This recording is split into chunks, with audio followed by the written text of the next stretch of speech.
Muito bem, boa tarde a todos.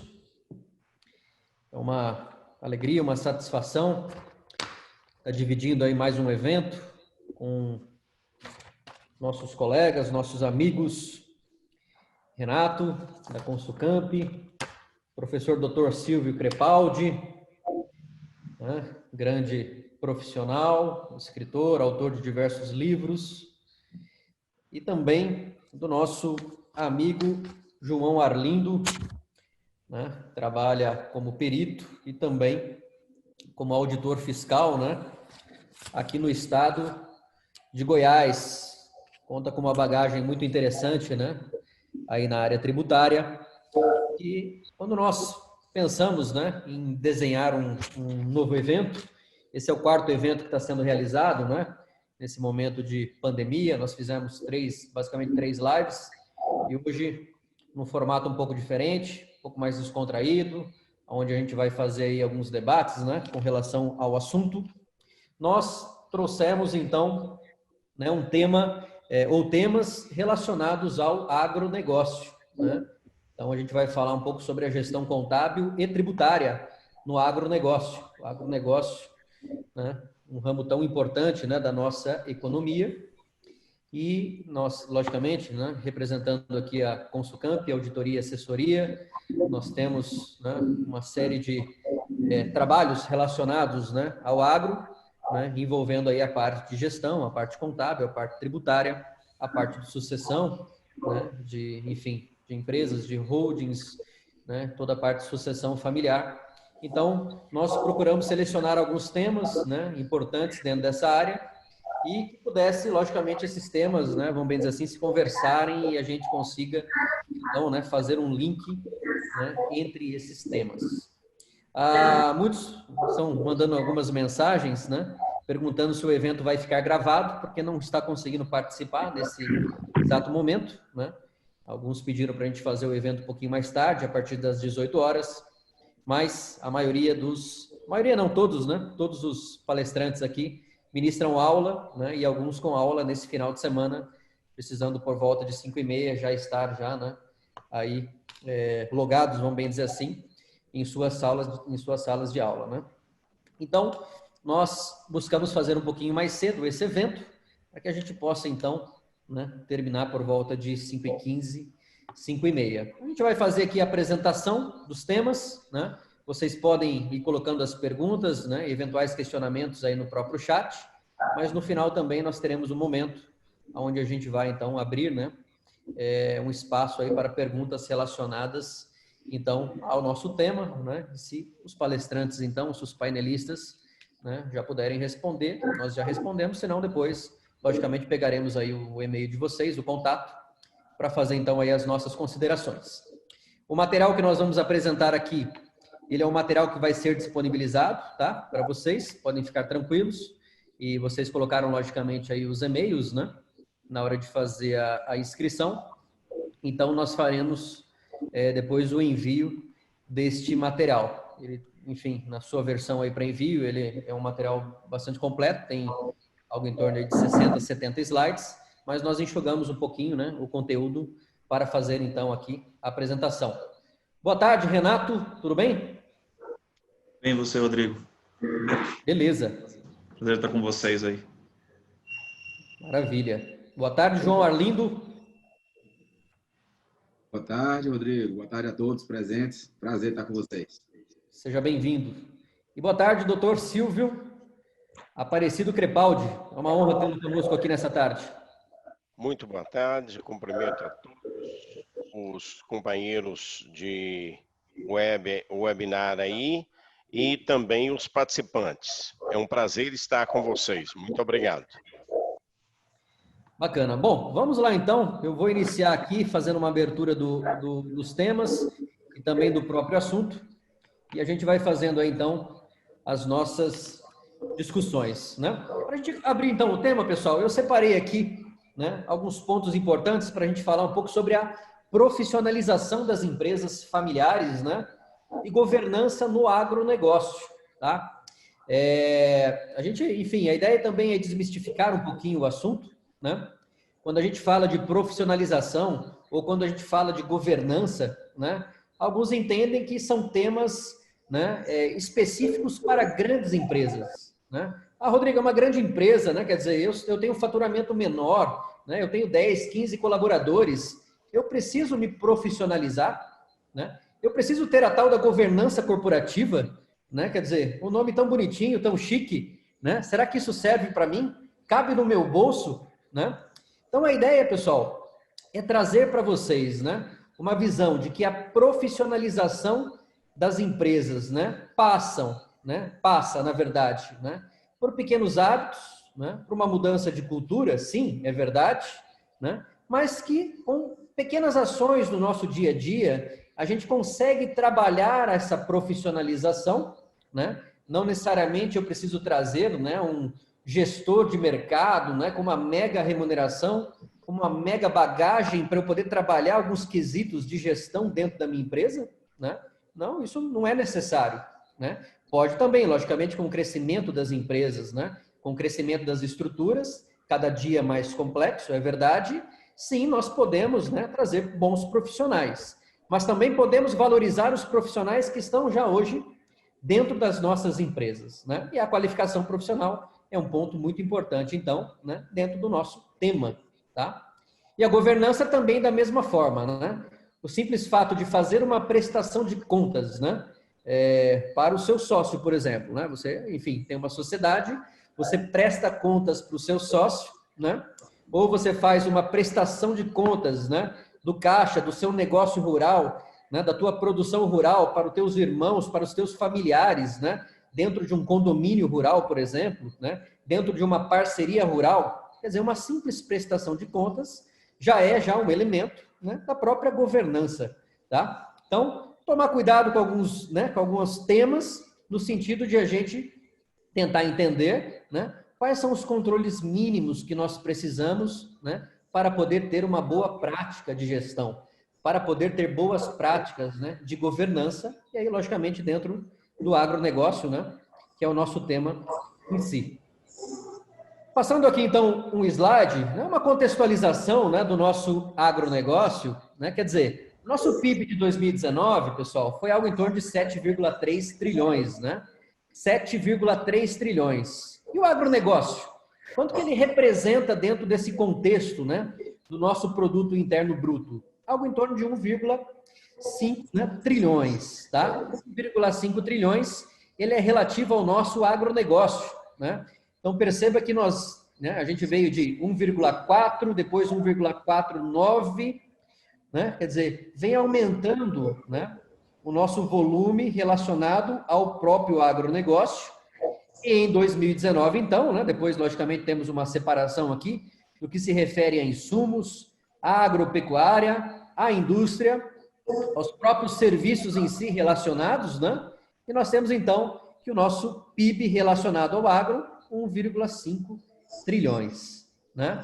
Quando a gente fala de agronegócio, logicamente, a gente tem que pensar em toda a cadeia, né? Então, quando eu estou aqui, né, hoje aqui, né, rabiscando aqui no meu papelzinho, né, quer dizer, tem agronegócio, né, relacionado à produção do próprio papel, né, da borracha, quer dizer, do maquinário, dos insumos agrícolas, né, quer dizer, muito, né, do próprio alimento nosso, quando a gente, né, para pensar que o Brasil, logicamente, é um celeiro mundial, né, e também cada vez mais o nosso futuro, quando a gente fala de alimentação, então, alimentação global, né, quer dizer, pensar que a China tem algo em torno de 1 bi 400 milhões, né, a Índia 1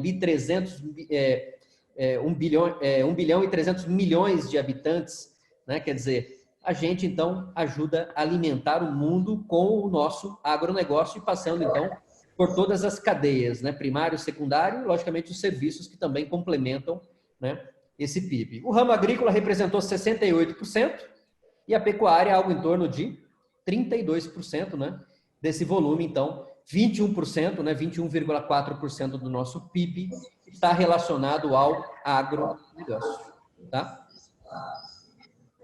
Quando a gente fala de profissionalização das empresas, né? Ah, Rodrigo, empresas familiares. Sim, empresas familiares, né? Hoje, quantas e quantas empresas, né, já consolidadas, mega multinacionais, né? Lá atrás foram empresas familiares, tá? algo em torno hoje de 90%, né, dados do Sebrae e do IBGE, algo em torno de 90% das empresas no Brasil são familiares. Tá? Dessas empresas familiares, 65% do PIB brasileiro, né, é formado, é contribuído por empresas familiares. Olha que interessante. Né? E 75% da força de trabalho, né, também advém das empresas familiares. Né? Então, o tema ele é muito relevante, as empresas familiares, discutir a gestão nas empresas, né, e a profissionalização dessas empresas, realmente é algo muito relevante. E agora, né, um dado que é um pouco preocupante, né? Algo em torno de 70% dessas empresas familiares, elas encerram as suas atividades, né, pela morte do fundador, né?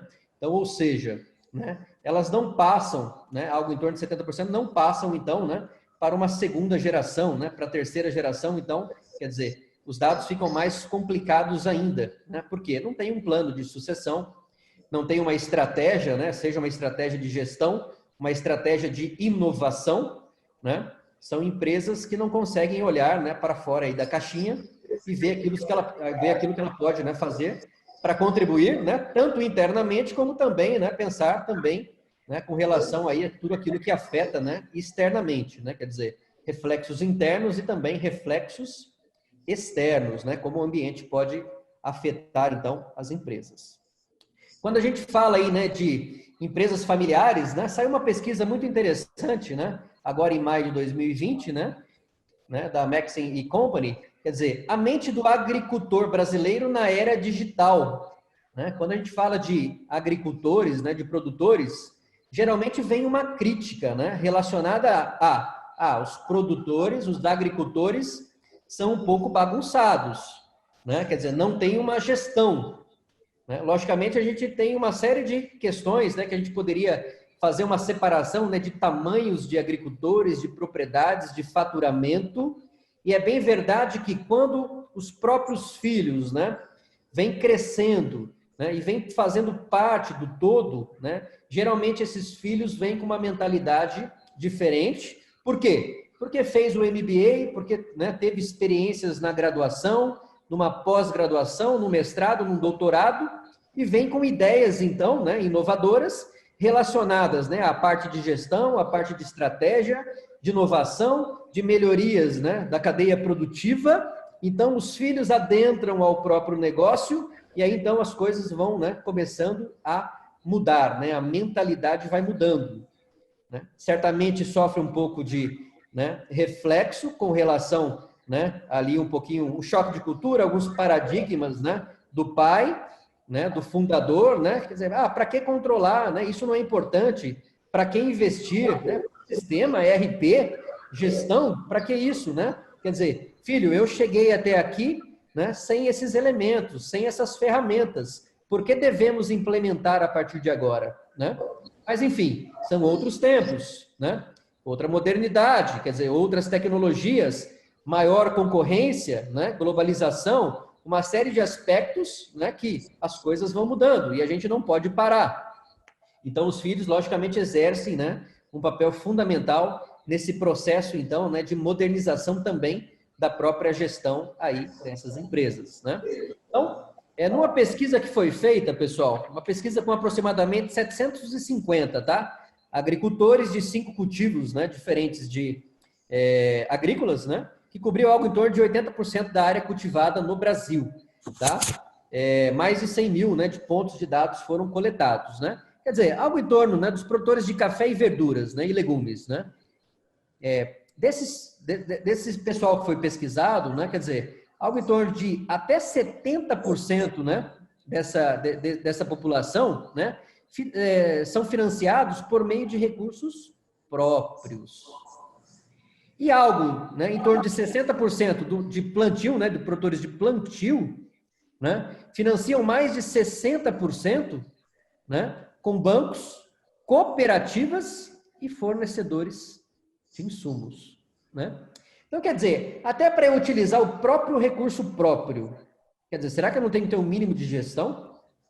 Eu tenho que ter um fluxo de caixa, tenho que ter uma programação, um planejamento financeiro, tenho que ter uma controladoria, né? Ainda que esse nome possa ser, né, Ah, esse nome, né, ele é muito chique também, viu, Rodrigo? Controladoria, né, isso não é aplicável, né, à minha empresa. Não, quer dizer, o mínimo de controle você precisa ter, né? Qual que é o fluxo que você tem? Quais são as suas disponibilidades?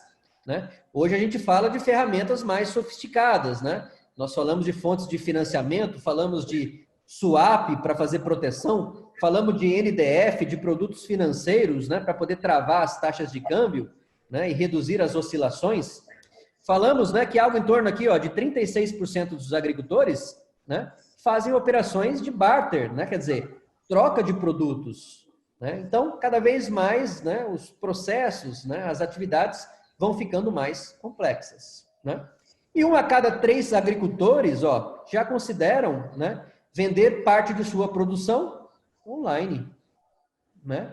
Quer dizer, então, a internet, né, a internet das coisas, né, também contribuindo dentro desse processo. Né? Então, né, quando a gente fala hoje de agricultura, né, do agronegócio, da agroindústria, nós temos um processo muito avançado, né? Mas avançado, né, mais no sentido de ferramentas, né, e capacidades produtivas, né? Só que quando a gente vai para a parte da gestão, não necessariamente nós temos esse avanço também, né, das tecnologias, né, e dos investimentos, né, dentro das próprias empresas e das, né, enfim, dos núcleos aí familiares, né? Se avança muito, né, no sentido de tecnologia para o campo, né, culturas, enfim, produção, né, agricultura de precisão. Agora, quando vai no back-office, né, no processo, na estrutura, no controle, ainda deixa muito, né, a desejar. Tá?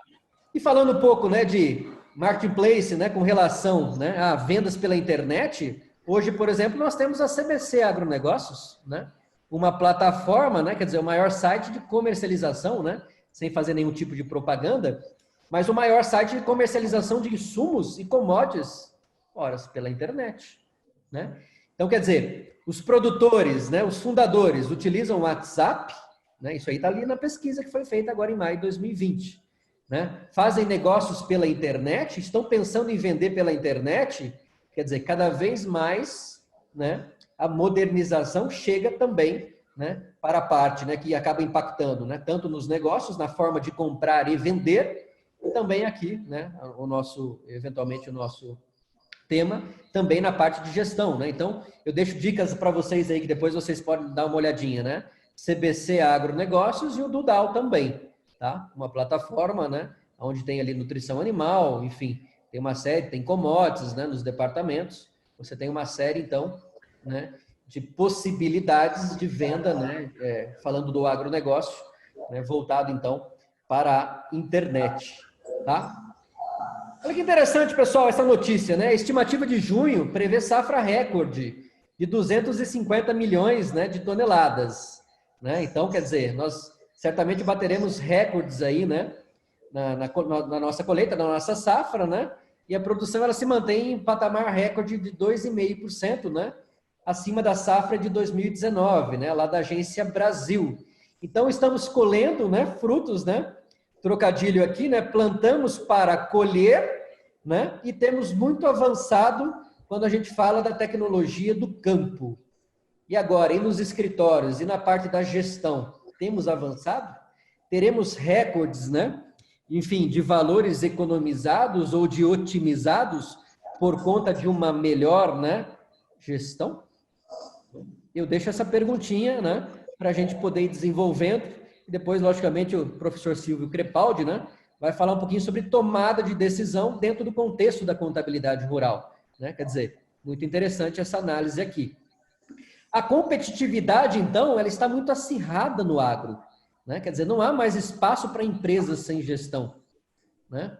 A gente muitas vezes identifica, né, algumas situações, né? Quer dizer, como ele chegou até aqui sem gestão, sem controle algum, né? Quer dizer, sem uma análise, não sabe quanto que fatura, né? Quer dizer, não sabe quanto que se paga, quanto que é a margem, né? Quer dizer, tem que tomar um pouquinho de cuidado com essas situações, né? E por onde começar, né? Quer dizer, nós estamos propondo, logicamente, né, uma pausa, uma reflexão, né? Não estamos querendo mudanças bruscas, não, né? Ah, vamos mudar toda a nossa, então, a nossa gestão. Vamos contratar uma pessoa, vamos mandar todo mundo embora. a partir de amanhã eu estou funcionando, né? Estou virando a chave. Não, vamos com calma. Pequenas ações mais constantes, né? Mudar nos pequenos hábitos, né? Então, aquela nota fiscal, quando o produtor vai comprar, né? Quer dizer, hoje coloca ali, né? No banquinho ali da caminhonete, da Hilux. Pequenas mudanças. Vamos ter um escritório administrativo. Vamos centralizar os controles, né? Vamos mudar a nossa cultura. Sim, chegamos até aqui, temos os nossos méritos, mas é necessário mudar para melhor, né? Estruturar, então, os nossos controles, né? Ter a captação de informações para uma decisão, para uma análise gerencial mais acurada, né?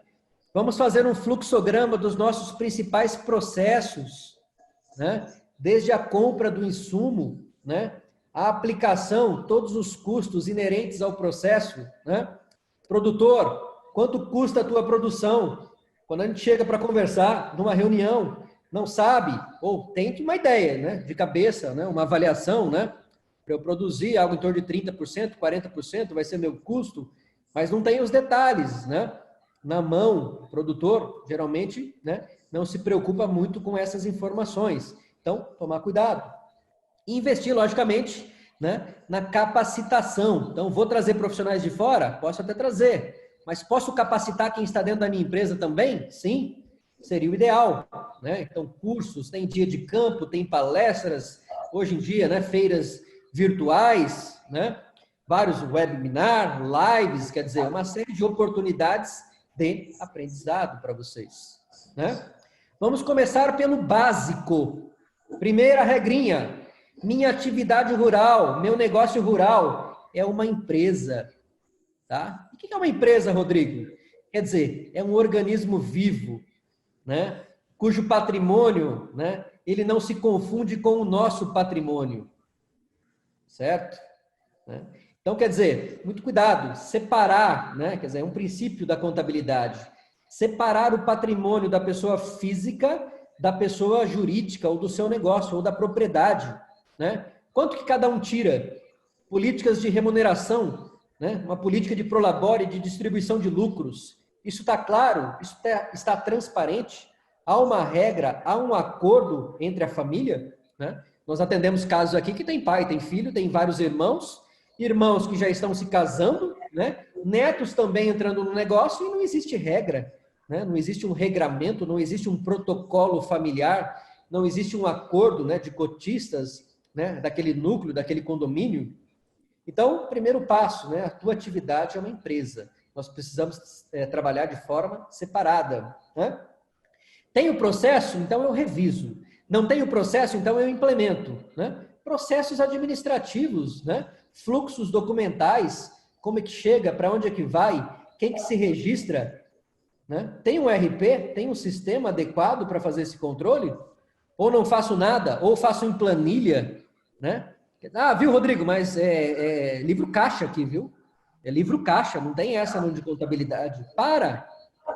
Livro caixa é uma obrigação, né? Prevista lá na IN 83 de 2001, né? Onde você vai fazer, né, a apuração, logicamente, ali do teu resultado, seja presumido ou seja com base no lucro real, né? Para apresentar e pagar imposto de renda, né? Estou falando aqui de gestão, né? Você tem que ter uma gestão, né? O livro caixa, né? Quer dizer, não pode ficar somente lá com o contador e lá em março, né? Geralmente ali em março, você senta com ele para fechar o livro, né? O resultado e ver o que deu. Não, esquece. Conhecer seu negócio e seus números. O produtor não conhece, o empresário não conhece. Quanto que fatura, qual que é o resultado, né? Ali por núcleo, por segmento, pecuária, de corte, de leite, agricultura. Quanto que é o resultado, né? Quer dizer, quando eu vou fazer, né? Quer dizer, trabalhar com centros de custos, saber o que eu gasto, né? Em cada segmento, em cada centro de custo, de despesas, né? Tudo isso é importante. Né? E gerenciar, logicamente, todas as atividades, né? Desde o plantio ao recebimento, né? A ideia é que você tenha, então, né, alguém, um gestor que possa, então, facilitar todo esse processo, né? Mapeando, então, processos, identificando todas as oportunidades de melhoria, né? Isso é fundamental. Ter uma organização mínima administrativa, né? Para ajudar, então, essa profissionalização. ter um sistema de controle, né? Fundamental. Ter a qualificação da equipe interna, urgente. Ter a transparência, né? E clareza, né? Maior governança para o seu negócio, né? Apuração de resultados, sim, por segmento, pecuária, corte, leite, agricultura. Vamos sentar, vamos analisar o que está gastando, ter um orçamento, né? Ter um acompanhamento desse processo.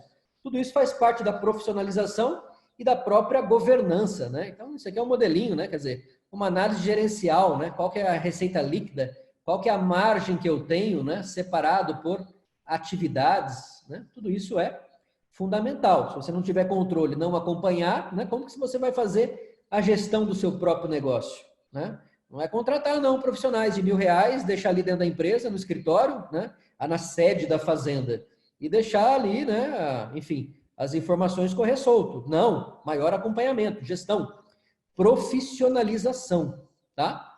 E, logicamente, dentro das práticas de governança, né? Quer dizer, princípios básicos, né? Recomendações, visando, logicamente, o alinhamento do interesse, né? Da finalidade de preservar e otimizar o valor econômico, né? Ó, a visão de longo prazo, de perenidade, né? Vamos passar da primeira para a segunda, da segunda para a terceira geração, né? Facilitando, logicamente, acesso a recursos, né? E contribuindo, logicamente, para uma boa gestão, né? Também na ordem do compliance. Ter mais transparência, equidade, ter prestação de contas, né? Uma responsabilidade corporativa também, né? Uma visão interna e também externa, tá?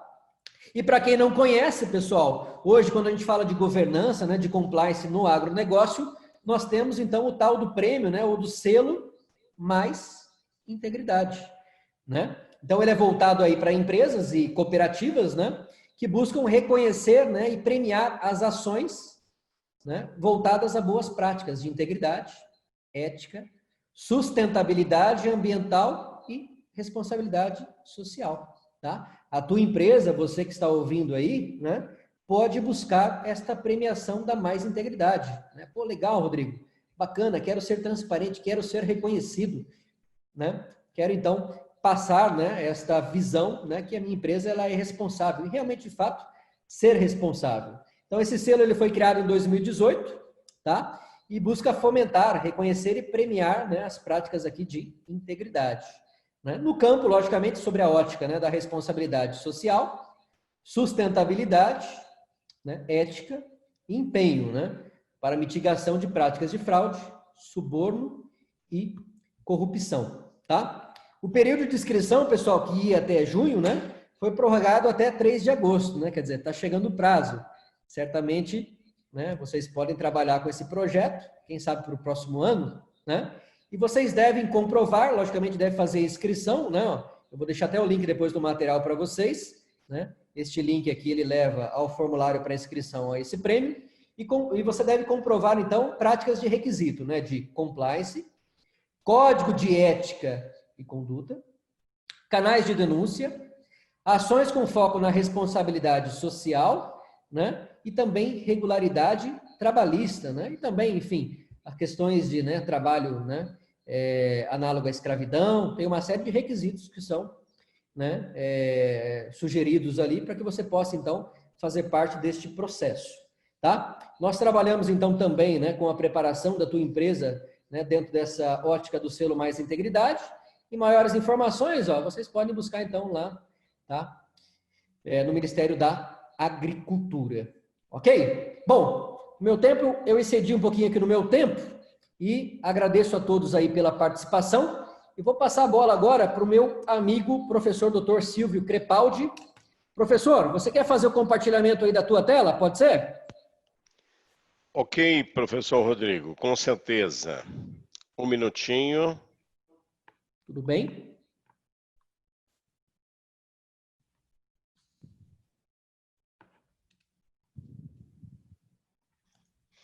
Mas, Rodrigo, eu não estou como anfitrião, eu não consigo compartilhar.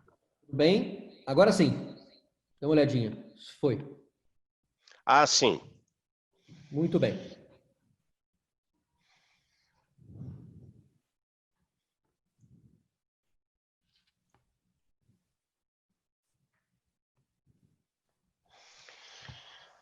Cumprimento a todos os professores aqui presentes nessa webinar, todos os participantes, e meu muito obrigado pelo convite para participar aqui com vocês.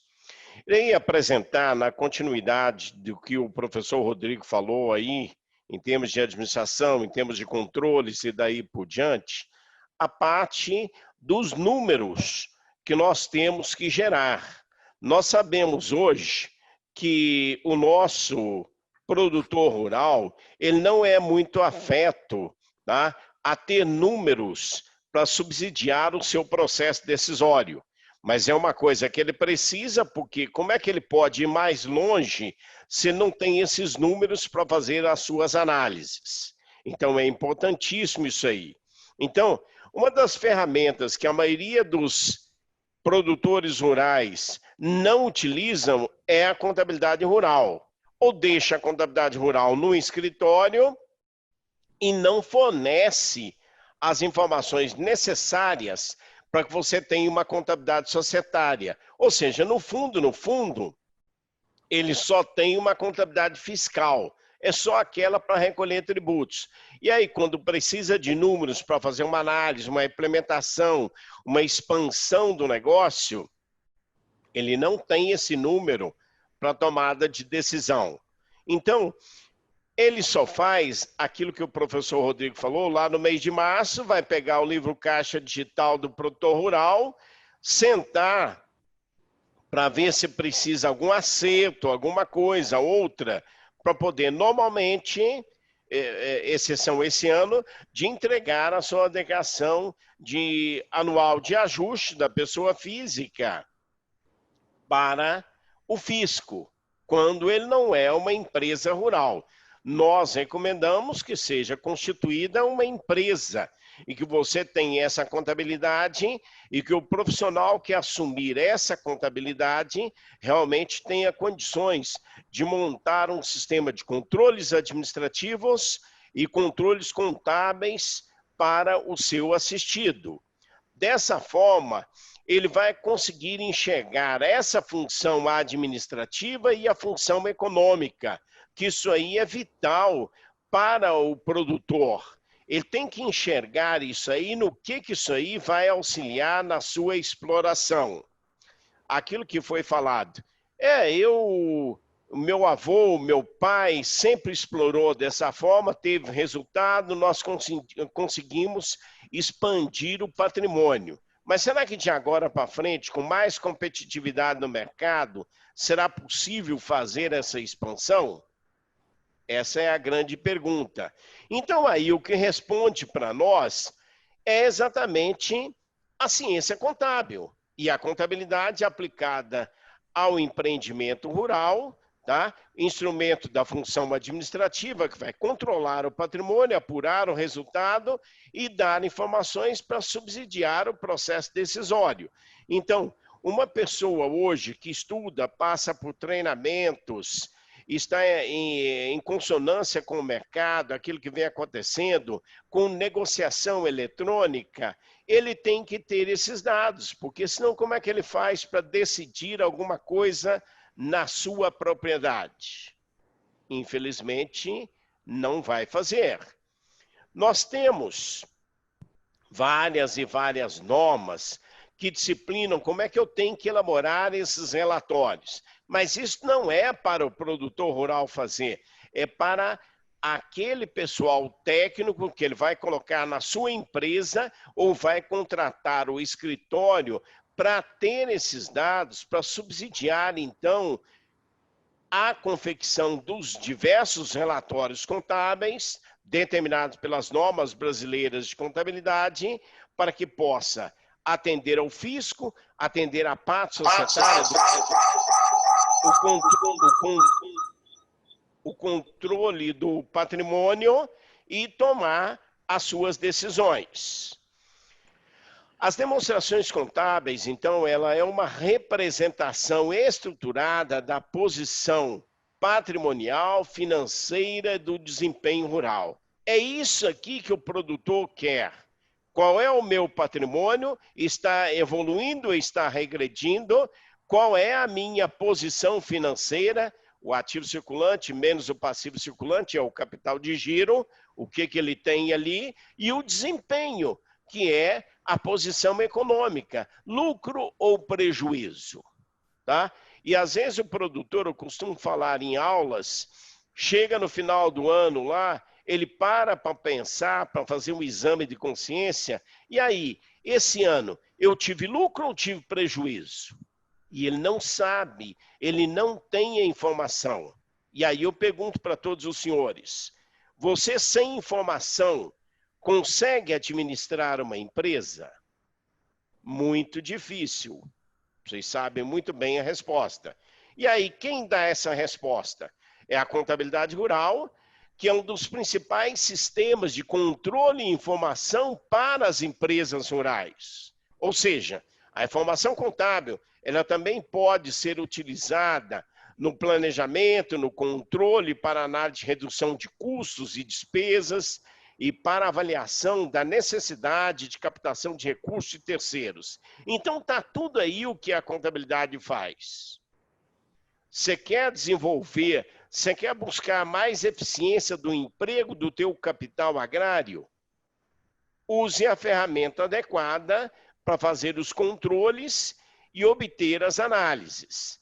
Dessa forma, nós temos que ela gera informações concretas para que o produtor rural e também o empresário agroindustrial consigam identificar o real desempenho do seu empreendimento, além de controlar o patrimônio, planejar estratégias futuras e tomar melhores decisões financeiras.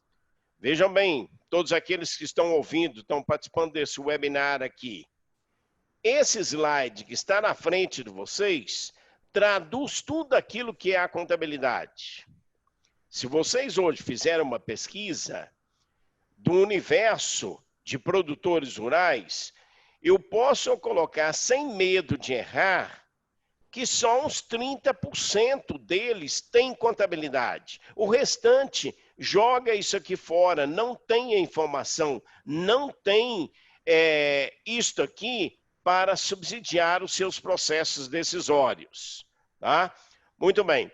Quem quiser mais alguma coisa, igual o professor Rodrigo colocou aí, tem esse nosso livrinho aí de contabilidade rural da editora Atlas. Depois esse material, como o professor Rodrigo colocou, vai estar disponível para todos vocês aí, tá?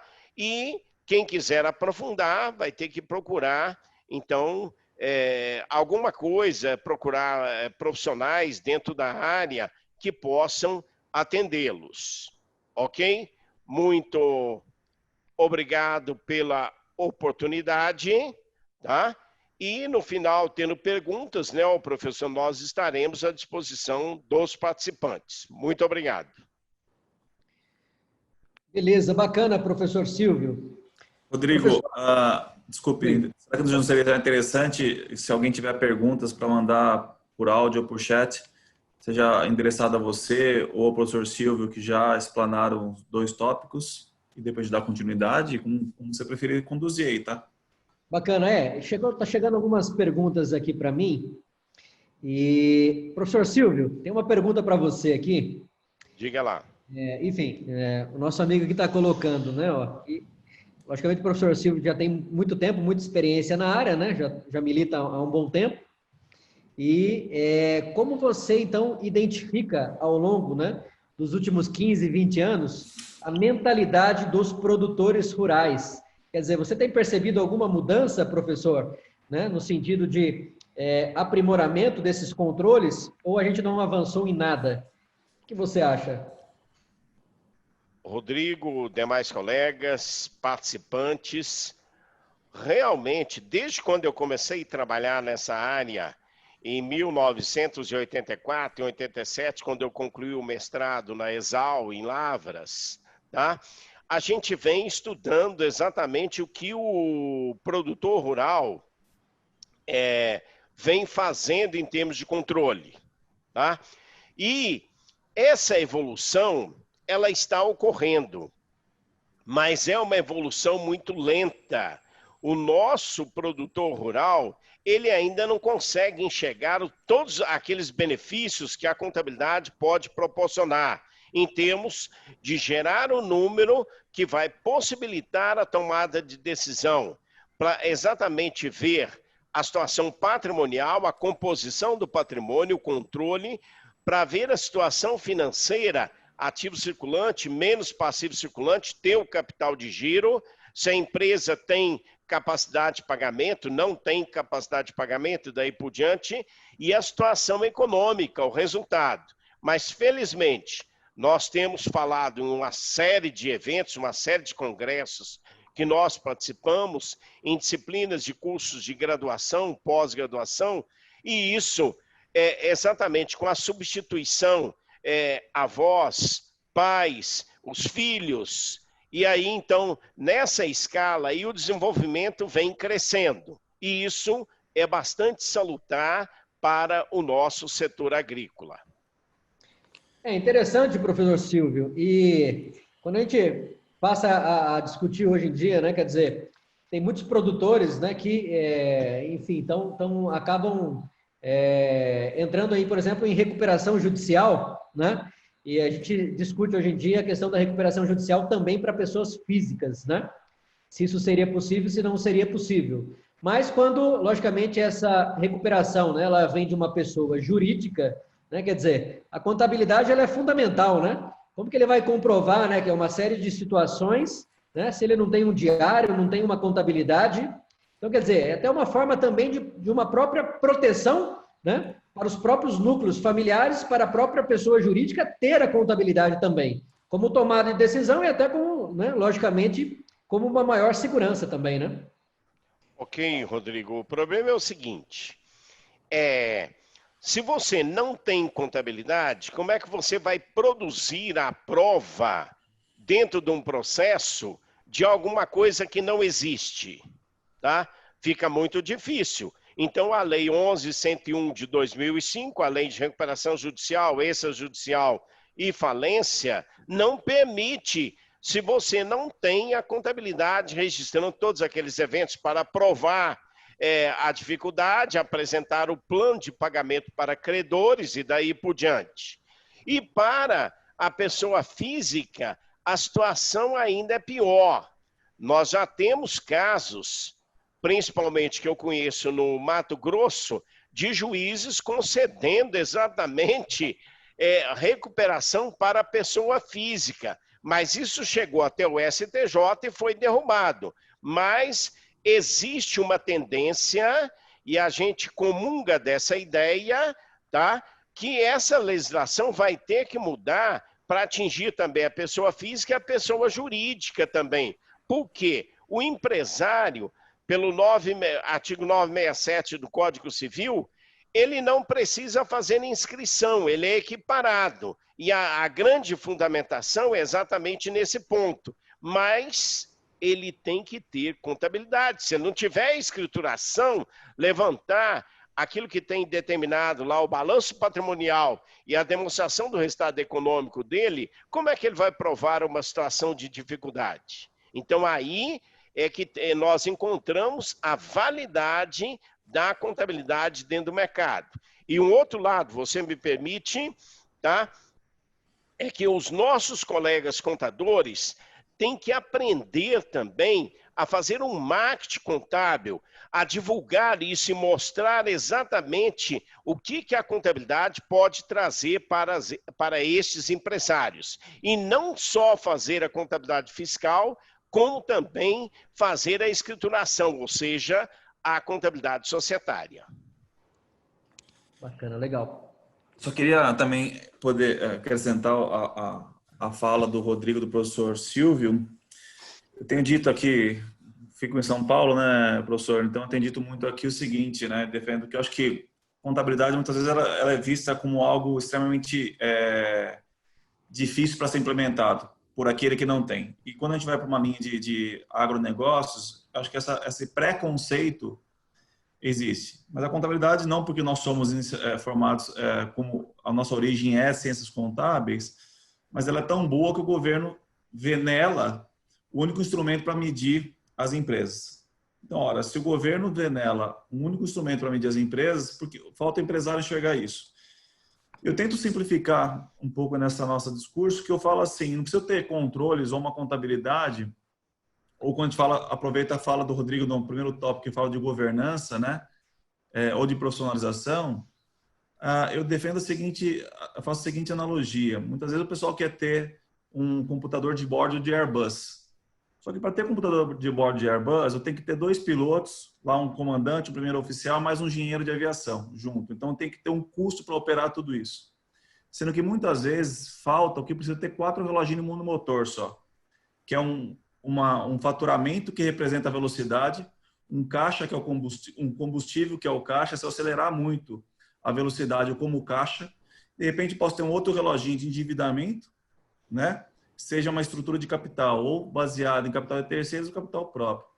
Então, eu tenho defendido, eu falo bastante, seja com os nossos clientes ou mesmo em sala de aula que eu fico bastante, que a gente precisa parar de querer iniciar com uma sofisticação muito grande. E quando a gente começa a ver a contabilidade, qualquer outro instrumento de controle, a gente precisa partir do simples, e à medida que as coisas vão caminhando, eu vou inserindo outros relógios lá no painel de controle. Aí talvez eu vou ter um tamanho maior que eu possa ter, então, do meu lado, um primeiro oficial e mais para frente um engenheiro de aviação, fazendo essa analogia com questão aérea, e aí nós vamos ter uma controladoria mais robusta, né? Mas a gente perde, a gente quando fala, nos incluímos nisso, né? O gestor perde muito por querer implementar ou querer ter uma contabilidade extremamente sofisticada. A gente perde tempo em não implementar esses 4 reloginhos de monomotor, que sabe que a gente vai ter segurança para onde nós estamos indo, se nós vamos chegar no destino, se vai cair ou se não vai cair. Então, eu tenho defendido bastante isso, especialmente quando nós encontramos cenários onde é bastante carente de controles. E quando eu falo controle, não tem como não falar em contabilidade. Ok. Bacana, legal, Renato. Muito bem colocado. Bom, vamos lá então. Professor Silvio, eu preciso comunicar já aqui a todos que o senhor entra em sala de aula daqui a pouco, né? E, enfim, fique à vontade, tá? A hora que você precisar se ausentar, então, fica os nossos cumprimentos, os nossos agradecimentos aí pela tua participação. Ok, muito obrigado, Rodrigo, Renato e o professor João Arlindo também, que está aí, tá? O material já passei para você passar para os participantes aqui do webinar. Então, muito obrigado, tá? E precisando, nós estamos às ordens de todos. Nós Ok? agradecemos, professor. Obrigado, senhor. Bem, Tá, um obrigado. grande abraço. Grande abraço. Bom, acho que dando sequência, então, às nossas discussões, eu queria convidar, então, o Renato. O Renato vai falar para a gente um pouquinho sobre a MP do Agro, né, que é a medida provisória 897 de 2019, que, na verdade, foi convertida em lei, né, no dia 7 de abril de 2020, né? E ela, então, aí promete aí aumentar, né, quer dizer, facilitar o acesso ao crédito aos produtores, né, dentre outros aspectos, e alguns ainda não muito claros, né, Renato? E ainda, enfim, com uma discussão ainda sobre a tua implementação, mas eu acho que é um tema importante, que ele é recente e que cabe algumas discussões aí sobre esses assuntos. Vamos em frente, então? Perfeito. Você vai passando os slides, então, aí, Rodrigo? Pode deixar. Tá bom, obrigado. Bom, os principais tópicos na verdade, são diversas mudanças trazidas pela Lei 13986, que ainda é chamado, ou agora mais Lei do Agro, mas mesmo depois da conversão, a gente ouvia muito falar da MP do Agro, né? Que era a MP 897 do ano passado. Então, até considerando nosso tempo, eu coloquei aí nesses poucos slides os principais pontos ou as principais novidades que eu acho que pode demandar discussões por parte dos clientes ou com quem vocês se relacionam aí.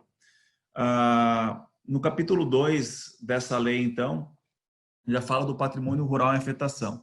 Se a gente for ver a essência da lei, a essência da lei foi trazer inovações de tal forma que eu pudesse aumentar o que o produtor rural tivesse acesso a mais crédito, né?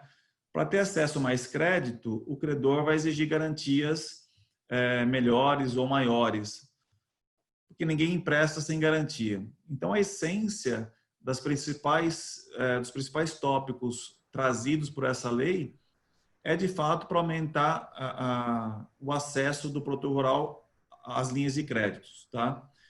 E começando pelo capítulo 2, que vai falar do patrimônio rural em afetação, a gente nós vemos alguma coisa muito parecida já na questão de imobiliário, empreendimentos imobiliários, que nós já temos essa figura. Então, essa figura agora de patrimônio em afetação é trazido para o ambiente de agronegócio, tá? Bom, só volta um pouquinho no slide lá anterior, Rodrigo, por favor. Então, o que é afetar alguma coisa, né? Isso vem para tentar resolver um problema que era o seguinte: o produtor tomava crédito, né? E muitas vezes tinha que entregar a propriedade toda dele. Então, ele tomava 2 milhões de crédito e entregava uma propriedade de 20 milhões. Ora, ele ficava, então, com uma garantia de 20 milhões devido a esse débito, ou esse passivo contraído de 2 milhões. Naturalmente, então, ele ficava sem outras margens ou ficava sem margem para poder tomar outras linhas de crédito que ele possa necessitar. Porque talvez o único ou um dos poucos direitos que ele tinha de garantia que ele tinha, ele entregou. Então, o patrimônio rural em afetação vem trazer a possibilidade que você pode fracionar a sua propriedade rural, né? Você pode fracionar ela em quantas partes forem possíveis, obviamente tem que respeitar lá toda a legislação ambiental, uma série de coisas, mas você pode fracionar, e é essa fração, que então é o pedaço que foi afetado da sua propriedade, ele vai poder ser entregue em garantia para o credor, tá? Se a gente visualizar esse desenho bem simples, nós vamos e pensar que a entrada da propriedade se dá do lado oposto à área afetada aqui, na prática, até por ser muito recente, nós temos que avaliar algumas coisas. De um lado, o produtor pode afetar uma fração dele, que pode ser esse cantinho aqui do direito inferior, né? E entregar para o credor, tá? Claro, o credor vai avaliar esse ativo, uma série de coisas, para poder continuar com a transação. Mas, se nós pensarmos que do lado oposto dessa área fracionada e afetada está a entrada da propriedade, a gente também tem que avaliar as questões práticas. Poxa, eu vou estar afetando, então, lá meu fundo da fazenda, sendo que a entrada é do lado oposto. Será que o credor vai querer essa área? Será que, de fato, esse patrimônio de afetação vai servir para o credor? Muitas fazendas também hoje, que fisicamente é uma coisa só, elas ainda vigoram sobre várias matrículas, né? Então, você vai em algumas propriedades, tem várias entradas. Essas várias entradas porque são várias matrículas. Mas pensando no único imóvel, sendo uma matrícula só, e eu vou fracionar esse canto e vou afetar esse cantinho aqui, a gente tem que pensar, no meu ponto de vista, é o melhor que eu posso fazer. Mas tem que avaliar também se o credor vai querer essa área fracionada. Por que eu estou falando isso? Porque qualquer débito não pago, não honrado pelo produtor rural, essa área afetada vai ser tomada imediatamente pelo credor. Tá, mas o que adianta tomar uma área que eu não tenho acesso a ela, né? Ou que, se eu for ter acesso, tem que achar o vizinho e ver se o vizinho tem interesse em adquirir. Então, na prática, o que eu tenho visto, que ainda nós não vi nada na prática, e por isso eu tenho algumas dúvidas ainda de como isso vai funcionar, tá? Por que eu estou também comentando isso? Talvez o produtor rural já queira se antecipar e vai lá no cartório de imóveis, né? Quiser passar o slide, Rodrigo? Ele vai lá no cartório de imóveis e vai... Pode até deixar nesse slide, ele vai no cartório de imóveis e vai afetar. Ou seja, eu quero deixar minha área, vários pedacinhos da minha propriedade prontos para serem usados em garantia de possíveis créditos que eu vou tomar, tá? Bom, talvez essa área que ela afetou, que é o canto que eu mostrei para vocês, apenas como exemplo, não interessa ao credor. Então, será que vale a pena eu ter todo um custo? Porque eu vou ter que registrar isso, eu vou ter que regularizar isso junto ao cartório, eu vou ter que marcar essa área na matrícula. Será que vai valer a pena para o produtor se antecipar? Se no final a decisão de emprestar dinheiro ou não vai passar pela análise do credor, né? Então, algumas coisas a gente precisa aguardar um pouquinho isso daí. Também eu tenho alguns impedimentos para essa área não ser afetada, né? Por exemplo, alguma coisa que já é averbação hipotecária. Então, imagine que eu já tenho 100% da minha fazenda que foi dada garantia para uma operação anterior. Eu não consigo pegar um pedaço dessa fazenda e reservar ela numa averbação nova na matrícula para falar que vai servir para novas garantias. Não, porque toda aquela fazenda já está hipotecada. É a última averbação que eu tenho na matrícula é da hipoteca. Ou seja, depois daqui eu não consigo fazer mais nada, a não ser quando liberar a hipoteca. Tá? Pequena propriedade rural também não pode ser afetada. Pequena propriedade rural até 5 módulos fiscais. Aqui no Brasil, os módulos fiscais vão de 5 a 110 hectares, né? Se a gente começar da região sul e subindo, quando a gente vai para a região amazônica, os módulos fiscais são muito maiores lá, chegando até 110 hectares, porque são muito mais terra disponível, né? As propriedades são muito maiores. Na região norte, a gente vai ter vai vigorar entre 70 a 80 hectares cada módulo fiscal. Na região centro-oeste, sudeste, aqui para o sul, vai cair de 5 para 20 hectares, dependendo da região, do estado e do município. Tá? E também não vou poder afetar bem de família. Bem de família é basicamente aquela única casa que nós temos. Né? Nesse caso, seria a única propriedade rural que ele tem. Tá? Nada é tão simples assim, então no próximo slide a gente consegue ver que para poder reservar um pedaço, uma fração da minha terra, da minha propriedade rural, para servir de futuras garantias, eu vou ter que fazer um processo junto ao cartório de registro de imóveis, né? Onde eu vou ter que apresentar a minha inscrição no CNIR, ver todo o cadastro ambiental rural, ter toda a CND daquele imóvel, ter todo o georreferenciamento da área que vai ser afetada, a memorial com os nomes dos confrontantes, a planta daquele imóvel. Então, eu vou ter as coordenadas desse patrimônio que vai ser afetado. Então, isso vai representar também uma certa burocracia. Burocracia é custo operacional, tá? O que eu acho que vale a pena a gente destacar e fazer uma associação com a fala do Rodrigo e a fala de agora há pouco do professor Silvio, que quando nós estamos dizendo, poxa, se eu tinha dado uma fazenda 100% de 15 milhões para garantir 2 milhões, então eu fiquei travado ou fiquei mais limitado para conseguir captar novos recursos. Agora nós estamos dizendo que há uma lei de 2020, né, recente, que está me gerando uma situação que me deixa mais acessível ao crédito, porque eu vou ter mais garantias. Vou pegar aquela única garantia, é uma fazenda, vou fracionar ela, portanto, tenho mais acesso ao crédito. E nesse ponto, eu queria relembrar o que foi falado instantes atrás pelo Rodrigo e pelo professor Silvio, que eu tenho que tomar cuidado. Isso serve para a nossa pessoa física, muito crédito disponível, e se nós formos muito consumidores, nós vamos acessar esse crédito, a gente vai ficar endividado, né? E se amanhã vier uma nova pandemia, nós perdemos nosso trabalho, o passivo fica. O passivo fica. E a gente não consegue honrar. Então, eu acho que nessa hora, especialmente a gente, seja Consulcamp ou qualquer um de nós que estamos assistindo esse material, cabe a gente fazer um planejamento.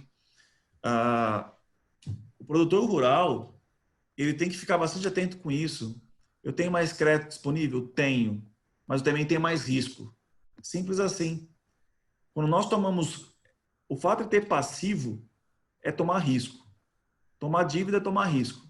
Claro que nós procuramos calcular, mas especialmente no agronegócio, né, que é uma cultura a céu aberto, onde a questão de sol e chuva influencia demais, onde a questão de um Twitter, uma guerra comercial baseada em alguns Twitters, por exemplo, entre China e Estados Unidos influencia demais, então toda essa dívida ela está contraída.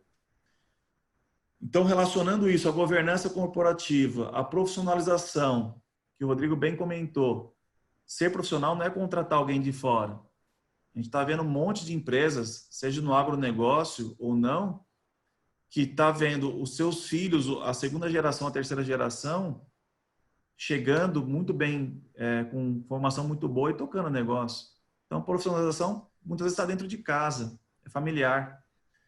Bom, então a gente não pode, ou devemos, na verdade, orientar o produtor rural a falar o seguinte: você tem mais crédito disponível, mas cuidado, não sai com ímpeto muito acelerado aí, porque a partir do momento que você pegou o crédito, tem risco, né? De risco de a sua alavancagem operacional ficar muito alavancada operacional, ficar uma alavancagem financeira que não produz resultado, tá? Então, você tem a alavanca tem bons efeitos, mas também tem efeitos problemáticos, né? Não adianta eu querer oferecer uma fração da minha terra em garantia para investir em implementos agrícolas, né? Que de repente a minha safra não vai ser boa. Nós temos um monte de problemas que fica difícil para a gente mensurar. Mas o meu ponto aqui que eu chamo a atenção é que nós teremos mais créditos disponíveis, tá? E isso exige mais cuidado na tomada de decisão para contrair essas dívidas, né? Se eu pegar esse crédito, para mim, no meu balanço, então, vai ser uma dívida, tá bom? E a gente entende, então, que a contabilidade, se não é o principal, é um dos principais instrumentos para poder auxiliar isso. Estrutura de capital. O Rodrigo mostrou a pesquisa aí do agronegócio na área digital, né? O pessoal que mexe com plantio, 60%, de 100% da estrutura de capital dele, 60% é com terceiros. 40% é capital próprio, tá? Então, eu tenho um risco com terceiros, vou dizer que é elevado, porque eu não sei as características desse financiamento, mas eu tenho muito mais dívida com terceiros do que com sócio. Então, a gente precisa, com a contabilidade, poder ajudar nessa análise. Pode passar, Rodrigo. Bom, o patrimônio rural em afetação não pode ser usado em outra obrigação, né? Ora, se eu já dei ele para uma dívida que eu contraí, não vou poder usar em outra obrigação. Ele é empenhorável, tá? Uma coisa que é interessante, para o credor isso é bom. Isso, inclusive, pode reduzir custo da transação. Ele não é afetado em caso de falência, tá? Isso é importante, porque uma vez afetado aquele patrimônio, ele está garantido. Se houver uma falência, a legislação prevê que ele não vai ser incluído na massa, tá? Porém, o governo continua tendo prioridade. Então, dívidas trabalhistas, previdenciárias e fiscais, ele não fica isento, ele não está protegido. Então, o credor que for emprestar recursos, tendo como garantia um patrimônio afetado, ele ainda vai avaliar isso para fazer análise do custo da transação. Porque esse patrimônio afetado que está sendo dado como garantia vai poder ser tomado, por exemplo, ou não ser usado pelo credor, caso haja dívidas de origem fiscal, tributária e previdenciária no devedor. Tá bom? Pode passar, Rodrigo. Bom, a questão da cédula imobiliária rural também é uma novidade, né? Que é uma outra forma, é um outro instrumento que o produtor rural pode usar, um instrumento de dívida, né? Dívida privada, que ele pode emitir essa cédula, né, para captar recursos. Uma coisa que é interessante nesse ponto, que ele vai poder captar recursos não apenas de bancos. Então, de repente, tem um fundo de investimento, ou tem sei lá, um family office que quer investir, né? Porque, olha, eu vou tirar o Tesouro Direto, ou a Selic está 2,5 com tendência de 2, eu preciso pegar todo esse meu recurso, ou parte do meu recurso, e mudar a característica do meu financiamento, do meu investimento. Ora, então ele pode, esses fundos ou pessoas jurídicas também pode, que não sejam banco, que não sejam instituições financeiras, também podem investir através de uma cédula imobiliária rural, tá? E essa cédula imobiliária rural, ela vai também, só vai poder ser emitida quando o patrimônio em afetação tiver constituído. Então, ao contrário do tópico anterior, que a gente estava discutindo sobre patrimônio em afetação, né? A gente entende que numa eventual negociação entre credor e devedor, ou ainda devedor não porque não tomou, mas essa negociação entre dois agentes, antes de se fazer o patrimônio em afetação, primeiro resolve as condições do contrato, da transação e fala, então quero aquele pedaço de terra. Se você afetar aquele pedaço de terra, então nós vamos continuar com a transação. E aí você vai lá e afeta e dá sequência na transação. Nesse caso, a cédula imobiliária rural só vai poder ser emitida com um patrimônio afetado. Então, eu não posso entregar uma cédula, emitir uma cédula imobiliária rural, mas depois afetar. Basicamente, isso serve como instrumento de dívida, né? Então, o governo federal tem instrumento de dívida chamado Tesouro Direto. São os títulos do Tesouro Direto. As empresas podem emitir outros instrumentos de dívida, entre eles debêntures, né? O produtor rural pode emitir uma cédula imobiliária rural. Então, é um instrumento de dívida que pode ser emitido por produtor rural, tá? Bom, da minha parte, esses principais pontos, né, Rodrigo, até para a gente poder respeitar o horário, mas eu só queria encerrar, claro, se os seus colegas tiverem alguma dúvida que eu possa responder, alguma coisa que possa ajudar, estou à disposição para isso também.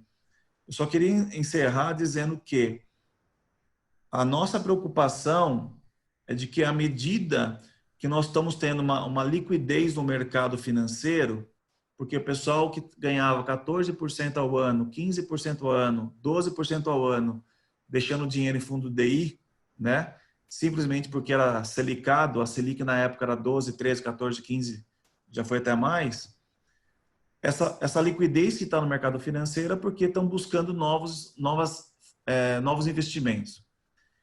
Com essa chegada da lei do agro, então nós entendemos, e também porque o agronegócio é ainda muito relevante, Rodrigo mostrou alguns números, né? Basicamente 25% do PIB brasileiro vem do agronegócio. Os produtores rurais, com essa sofisticação na legislação, também vão ter mais acesso ao crédito. Agora, a decisão que nós tomamos em casa para tomar crédito, para contrair uma dívida, também, basicamente, é a mesma decisão que o produtor rural também tem que tomar, né? Eu tenho o custo dessa dívida. Então, esse custo da dívida tem que ver o tamanho dela, tem que medir risco. Então, eu entendo que nós devemos ficar bastante próximos ao produtor rural, não para amedrontá-lo, né? Mas para orientá-lo. A minha preocupação se dá nesse sentido. Mais dinheiro disponível, a gente tem que tomar cuidado que mais riscos nós podemos tomar, nós podemos correr, tá? Agora, o negócio, de fato, ele vem há vários anos de maneira bastante sólida. Você pega a soja, vem crescendo, vem disparando, o pessoal fechando contrato a preço fixado agora, porque não sabe se a próxima safra vai manter o preço que fechou R$ 96 Porto Santos, aqui em São Paulo, né? Alguns meses atrás, agora já no Rio Grande do Sul está R$ 100 e poucos já. O próprio feijão carioca também vem disparando nos últimos 2 anos, o preço vem disparando. Então, o pessoal vem, de fato, nos últimos meses ou nos últimos anos, de maneira bastante sólida. Mas a gente não pode esquecer que tomar dívida é correr risco. E a tomada de decisão deve ser baseada nesses 2 pontos, né? Eu gosto de citar sempre como exemplo a batata. É uma cultura muito estranha, vamos falar assim. Você tem preços, a última safra, o último ano foi muito bom. Agora você pega 1, 2 anos atrás, foi péssimo, né? Ora, E se eu conseguir produzir, se aquele ativo chamado batata, ele foi gerado, é porque eu tive uma fonte de financiamento.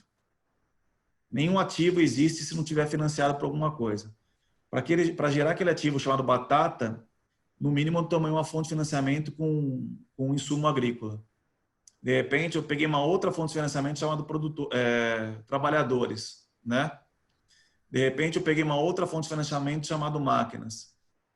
Então, perceba, eu contraí uma fonte de financiamento para gerar um ativo, porque essa fonte de financiamento tem que gerar esse ativo, chamado batata, mas o preço desse ativo, desse produto agrícola, talvez não consiga cobrir e honrar aquelas fontes de financiamento. Estou dando um exemplo que é um produto agrícola que oscila bastante, mas que eu acho que vale a pena citar, porque reflete bem a questão de risco de negócios. Tá bom, Rodrigo? Tudo bem? Beleza. Obrigado, Renato, Até cedir meus 15 minutos aí. pela participação. E agora, professor João Arlindo, o cara mais esperado da tarde. O assunto que todo mundo quer saber é o tal do ICMS aplicado aí no agronegócio. Temos vários assuntos aí importantes, né, na pauta. Reforma tributária, né? Como que isso pode afetar o agronegócio também. Eu sei que não é o objeto dessa live, né? Mas, enfim, muitas discussões aí acerca desses projetos, né? E o professor João Arlindo, então, vai contribuir um pouquinho com a gente aí sobre as discussões, né? Mais tributárias, algumas questões polêmicas que nós separamos. Fica à vontade, professor. Boa tarde, Rodrigo, a todos aí presentes, né? Prazer estar com vocês aqui. Falar de polêmicas relacionadas com o ICMS nem precisa ser redundante, né? Fala de ICMS, já é polêmica, né? Em qualquer situação, né? E nós vamos tratar de algumas aqui que chamam mais atenção, especialmente relacionadas com imunidades e isenções. Destacar algumas, né? Quando a gente para falar do ICMS e do tributo em geral, a gente tem que entender a questão do fato gerador, e neste aspecto, o fato gerador da obrigação principal e o fato gerador da obrigação acessória. A obrigação acessória, ela é importantíssima, especialmente quando nós estamos lidando com situações de imunidade, não incidência e isenção. Eu vou compartilhar um slide aqui com vocês, só para a gente dar uma recapitulada neste ponto. Lembrando que não é o foco, mas falou aí da reforma tributária, e nossa reforma tributária está caminhando, todas elas, né? Tanto a da Câmara, a 45, como a 110 do Senado, como essa que foi proposta agora já, todas são focadas no consumo. Então, a situação de consumo, ela prevalece. Teve-se aí o risco na questão da imunidade, na briga dos estados de encerrar a imunidade para as exportações, né? Porque o estado se sentiu lesado desde a 87, 96, que depois foi inserido na Constituição, que trouxe a imunidade do ICMS com manutenção de crédito e a compensação do governo federal aos estados por causa dessa imunidade acabou não ocorrendo como foi prometido no começo, né? Então, é um dos pontos polêmicos da discussão, ou seja, derivado disso que nós iremos mostrar para vocês aqui agora. Vou compartilhar rapidamente aqui.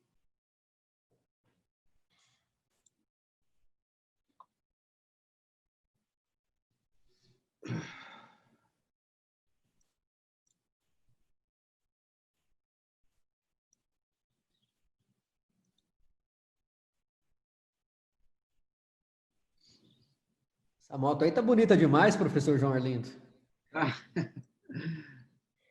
Empresta para nós dar uma volta depois. Opa! Isso aí é meio difícil. Ó, vamos lá. Bom. Então, analisando a questão do fato gerador, ele vai ser importante para o que nós vamos discutir.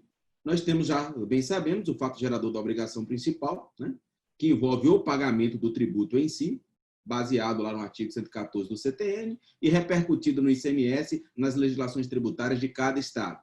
E aí entra a parte mais polêmica, que é o fato gerador da obrigação acessória, que ocorre aquilo que eu tenho que fazer, que é exigido que eu faça ou que eu deixe de fazer. São as obrigações inerentes a essa parte tributária. Isso se torna muito importante não quando ocorre o fato gerador e o tributo é exigido. A grande importância na minha gestão tributária que eu tenho que ter entendimento dessa questão é quando um benefício está envolvido, ou um benefício ou uma imunidade.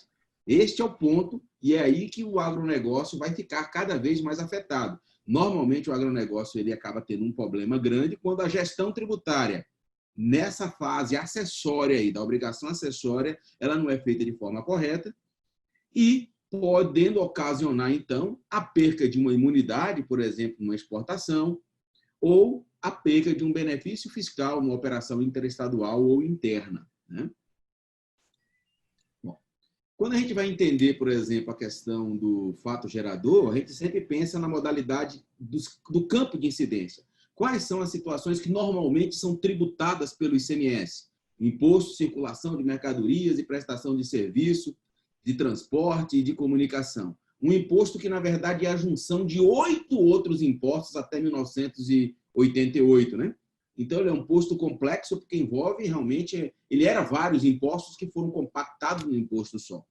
E aí a complexidade desse imposto aumentou. Então, a quantidade de situações que geram incidência desse imposto, nós representamos aqui como se fosse essa bola verde. Dentro dessa bola verde, então, seria todas as modalidades de incidência. O que não estiver previsto em lei como sendo fato gerador do ICMS, seria toda a situação que está fora, chamada de não incidência. Essa não incidência ela pode ser uma não incidência tácita, ou seja, não incide o ICMS porque não é o campo de incidência dele mesmo. Ou pode ser através de uma lei complementar, que diz que em determinadas situações não incidiria o ICMS. Uma outra situação seria, ocorre a incidência do ICMS, esse ICMS é um tributo de delegação constitucional aos estados. Esses estados, mesmo sabendo que ocorre o fato gerador, ele dispensa o recolhimento do mesmo. Ora, ocorre então o que a gente chama de isenção, que pode ser completa, pode ser parcial, que aí vem as modalidades da redução da base de cálculo, vem os créditos presumidos ou créditos outorgados, né? Então, essa isenção aqui representa a situação do benefício fiscal. E nós temos a situação de essa isenção é concedida por uma lei do Estado. Ou seja, o fato gerador ocorre. O Estado apenas está dispensando o pagamento. É a situação mais perigosa. E é ela que você tem que tomar mais cuidado. Porque você não tem grandes garantias para isso aqui. A maior garantia que você tem aqui é cumpra todas as condicionantes para você ter o direito. É o caso, no caso dos produtores, pessoal da área pecuária, por exemplo, do trânsito interno de gado de boa parte aí dos estados, né? Trânsito interno de gado. Trânsito interno de gado deve estar cobertado regularmente, com documento fiscal, tem que ser de produtor para produtor. Para quê? Para garantir a isenção. Qualquer uma dessas condicionantes, se não for coberta, a operação em si, na sua natureza, ela não dá direito à isenção. Por quê? Porque há previsão de incidência, a previsão de tributação. O risco fiscal deve ser muito considerado nessa situação, para que se não leve uma discussão depois como se fosse um direito adquirido e universal. É diferente. Principalmente se essa isenção não estiver acobertada por uma lei complementar maior. Foi uma isenção fora de uma previsão, por exemplo, que a gente vai comentar agora com vocês à frente aí. E uma outra situação é situações de incidência em que não estão numa lei complementar e muito menos numa lei estadual. É quando a própria Constituição faz um retalho em alguns campos de incidência e leva essas mercadorias para fora, no campo da não incidência. Mas aí ela dá uma turbinada nessa não incidência. Nessas operações ela diz, olha, aqui não é só não incidência, não. É uma não incidência, é uma dispensa do fato gerador que está dentro da Constituição.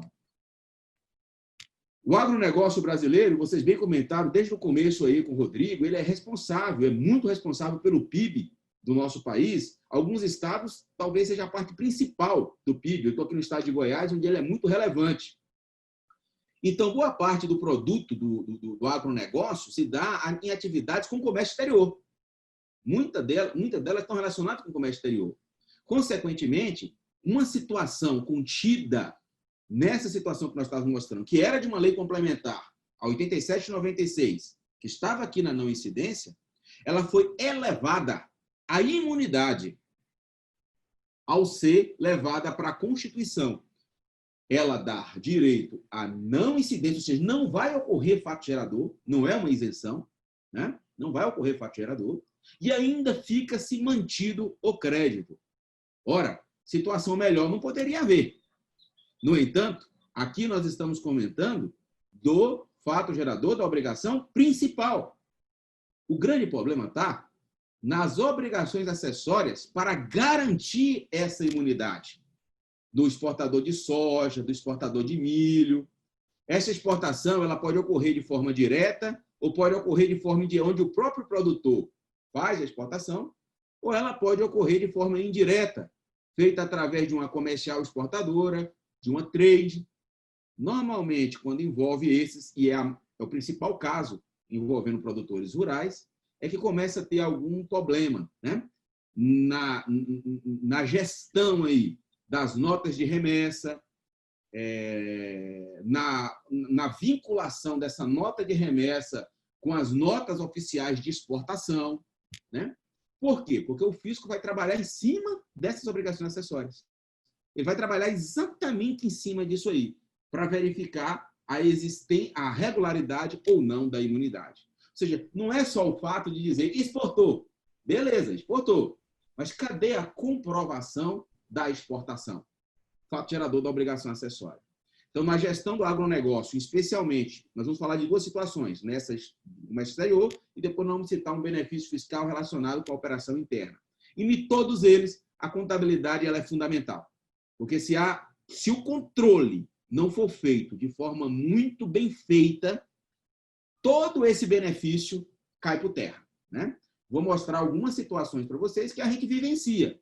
São situações que a gente vivencia. Hoje eu sou auditor fiscal do Estado e eu trabalho justamente na gerência de auditoria de comércio exterior, esse UFRAMA. Ou seja, exatamente vendo as situações de empresas que, pela perca do seu controle, por não fazer uma gestão correta aí, dessas operações, têm caído em situações aí lastimáveis, né? Recebido autuações realmente. E aí, às vezes, algumas conseguem correr atrás e até justificar. Mas olha a dor de cabeça que, às vezes, tem que ter, ter que responder lá no contencioso administrativo, muitas vezes tendo que ir até para o contencioso judicial, né? E aí, talvez vocês perguntem, mas não era bom simplificar essas operações?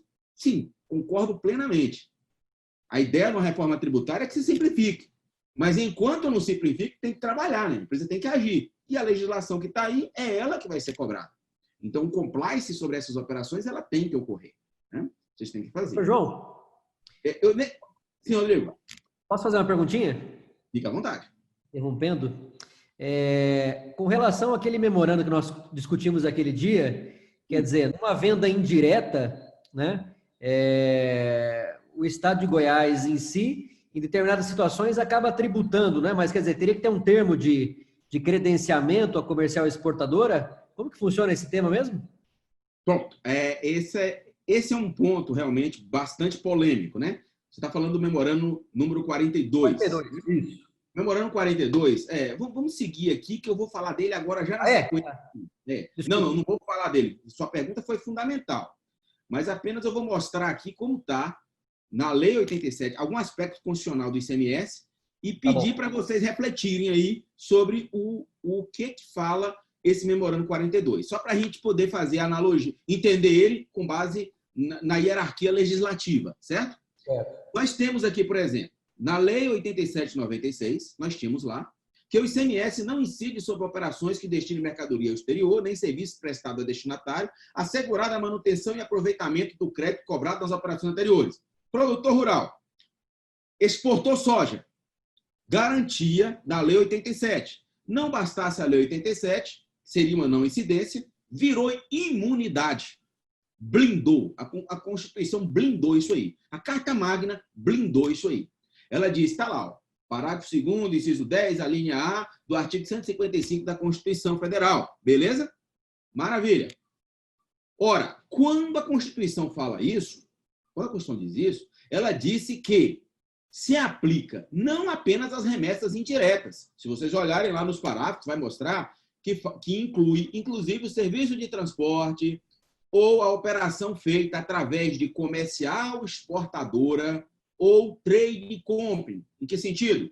Eu não vou exportar no meu nome. Eu vou usar uma empresa que tem registro no Siscomex, que tem registro na Receita, que tem toda uma infraestrutura para realizar essa exportação, né? Que conhece de despacho aduaneiro, né? Que conhece de logística internacional, e tudo isso. Ou seja, as operações no comércio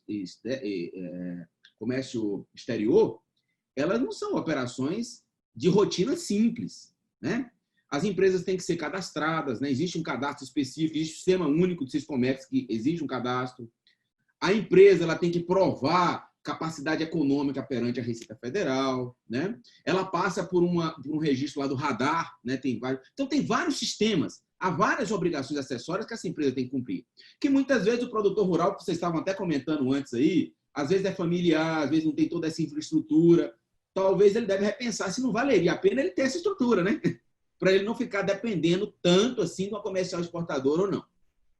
Ora, mas a Constituição diz que, tanto faz ser direto como faz através desse aqui, você tem direito à imunidade. Ok? Ok? Beleza.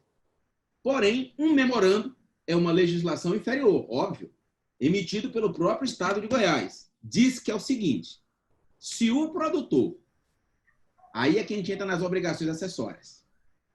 E aí é que Goiás, muitas vezes, o raciocínio, não estou falando de Goiás, raciocínio legislativo mesmo, tributário. Temos a obrigação principal? Beleza, não nega essa obrigação principal, ela existe. Mas ele tinha que ter obrigação acessória, não tem? Eu digo que a obrigação acessória desse meu produtor em relação a uma comercial exportadora ou uma trade, essa remessa para eles, se ela não for feita por um produtor que tem a sua própria nota e que tenha um termo de acordo, que é o que está lá no memorando, aquilo que a Constituição está garantindo, ele não vai ter, e eu vou tributar. Entendeu? Aí talvez você esteja me perguntando assim, mas pode um memorando falar isso? Se a Constituição está dizendo outra coisa? Bom, Rodrigo, aí é que entra aquela questão, os que estão nos ouvindo aí. Aí é que entra a polêmica, né? Porque eu vou lhe dizer uma coisa, o fisco, ele é vinculado à lei. Vinculado à lei.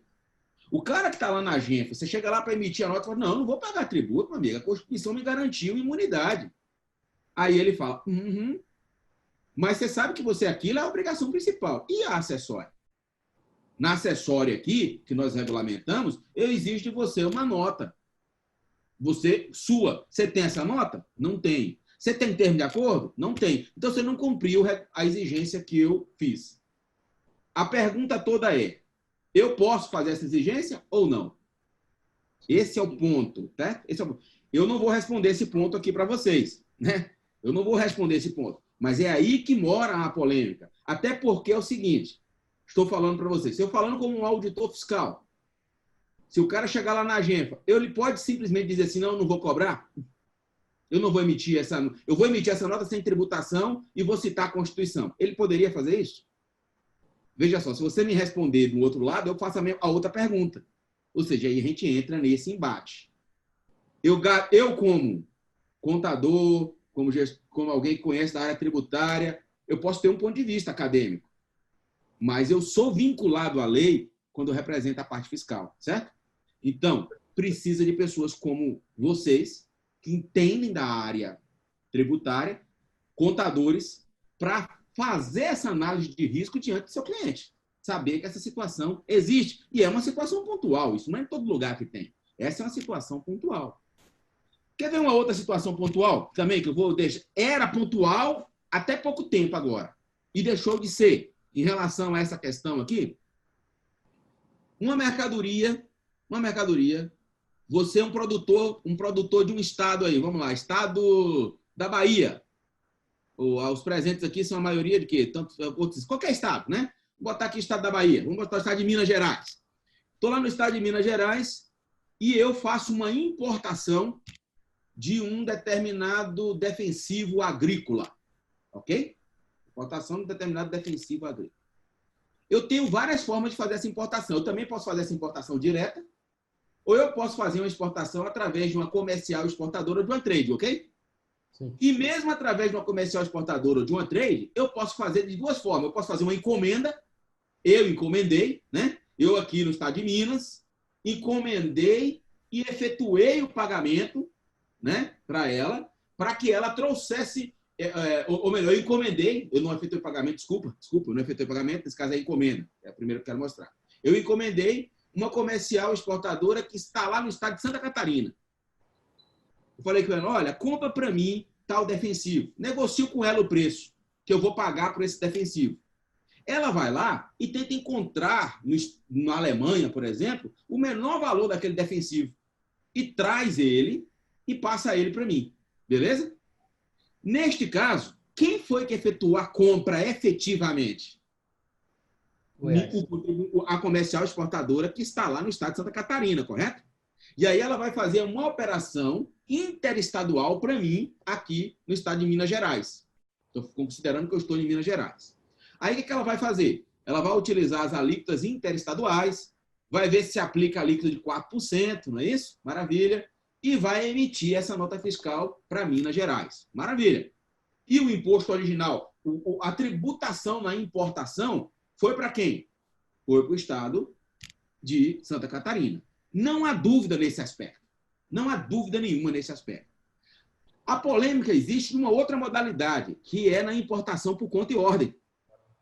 Na importação por conta e ordem, eu estou aqui em Minas, eu mando o dinheiro, eu efetuo a compra e apenas as questões burocráticas são feitas pela comercial exportadora que está lá em Santa Catarina.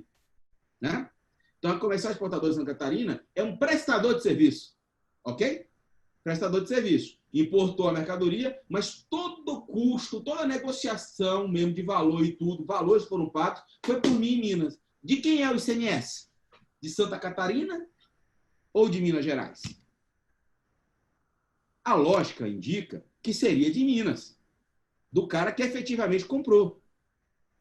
Santa Catarina criou na legislação dela regramentos que, independente de ser por encomenda ou não, a cobrança do ICMS é lá. E qual é a polêmica? O cara vai pagar o ICMS lá em Santa Catarina por desembaraço para Santa Catarina, senão ele não desembaraça. E se chegar no estado de Minas, Minas vai autuar ele.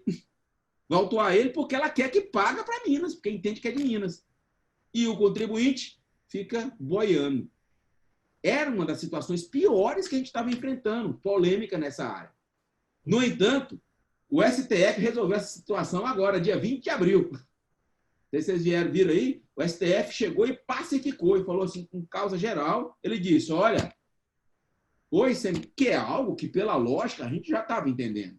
O ICMS é para o Estado, onde estiver o contribuinte, que efetivamente fez a compra, que efetivamente fez a importação, financeiramente falando, que efetuou o pagamento relacionado à importação. Ou seja, o ICMS é de Minas Gerais. Seria efetivamente de Minas Gerais. Certo? Vamos ver se da agora para frente a coisa se resolve. Porque tem muita coisa, gente, que pela briga, né, pela guerra fiscal entre os estados, tem muita coisa que mesmo com decisão do STJ, mesmo com decisão de tribunais superiores, a polêmica continua existindo. A polêmica continua existindo. Nessa situação, vamos lá, vamos voltar um pouquinho agora a essa situação aí, só para vocês entenderem outra polêmica. Eu mando uma mercadoria, né? Fez uma auditoria, você mandou, o cara exportou soja. O soja nós vamos considerar milho. Sabe por que vamos considerar milho? Porque nós temos um benefício fiscal que é do... Só adiantar um pouquinho aqui, para já ir para a prática, né? Que é o 197. O convênio 197 diz, por exemplo, que milho tem uma redução de 30% na operação interna. Maravilha? Operação interna. É por convênio. Não é um benefício fiscal dado pelo Estado apenas. Os Estados apenas internalizam na sua legislação o que um convênio, o CONFAS, todo benefício fiscal deveria ser feito pelo CONFAS, ele diz isso. O cara exportou milho. O fisco fez uma auditoria lá nos cruzamentos das notas de remessa e de exportação e identificou que não ocorreu 20% daquela carga. Lavra-se o auto de infração. Neste auto de infração, como se fosse para a operação interna.